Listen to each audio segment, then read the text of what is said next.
Hey there, Jim Johnson for Accent Help here, and I'm making my way through the Vowel+R sets, and I've got a pain in the butt right here, right? Oh, is that too much information?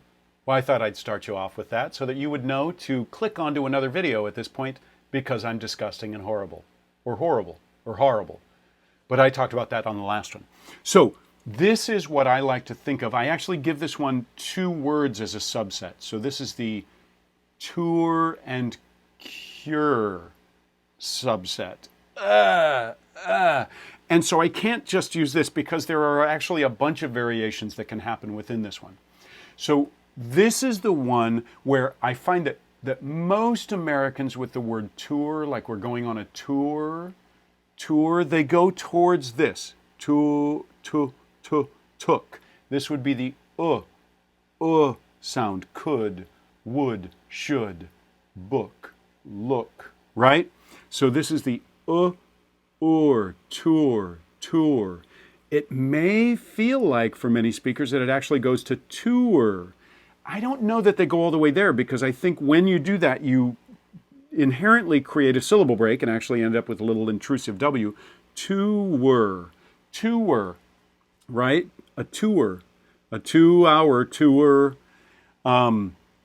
that you end up with this vowel becoming too distinct. And someone who is that is a person who does that. So like, are you sure about that? Sure?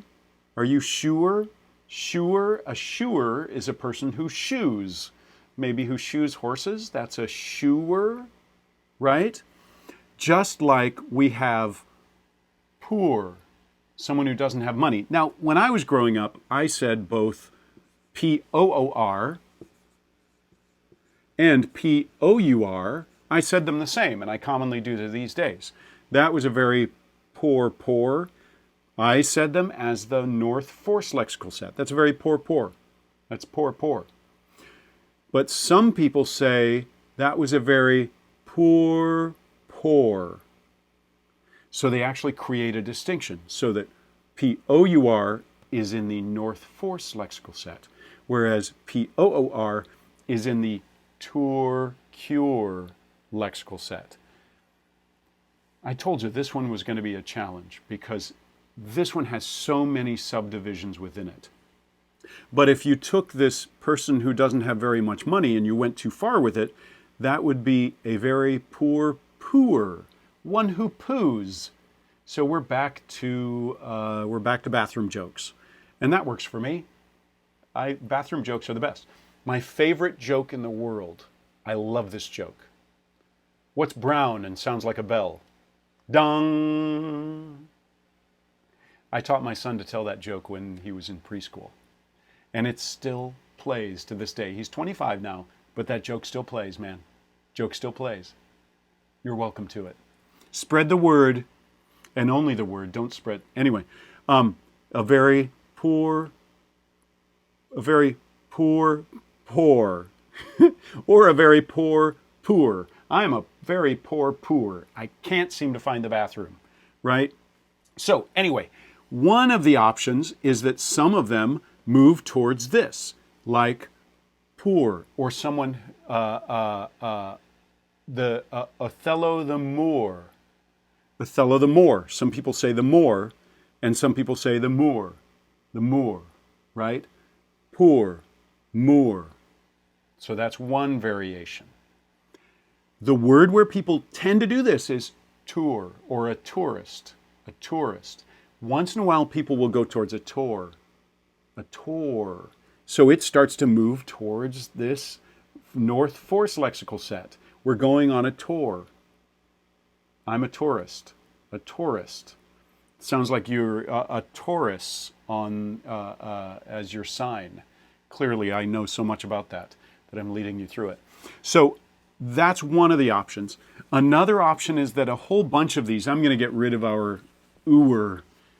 I apologize for all the bathroom humor. No, I don't. I enjoy it. So this is the other direction where a lot of them go. So the two words that I tend to use as the lexical set words here are tour and cure. But a lot of people say cure. Sure, sure, sure. And I think most Americans say cure, sure. But what very commonly happens is that, like if you go to England, you'll tend to get cure, sure, cure, sure. That's what you will tend to get in England pretty consistently. Whereas in America, we tend to get all these different splits that happen all over the place. And in fact, most of the words within that tour, cure, lexical set end up going towards more than any other one. So this is the symbol that I used way back in one of the early videos in this set for nurse.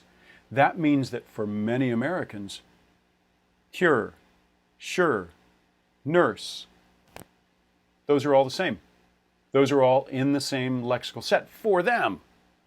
That's why this sort of final lexical set is a bit of a mess, because it kind of goes all over the place and it can feel a little bit unpredictable unless you've got it broken down for you if you're trying to take this on within an accent.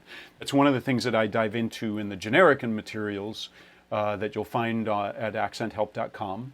And these kinds of splits and divisions are the things that I dive into in all those accent materials.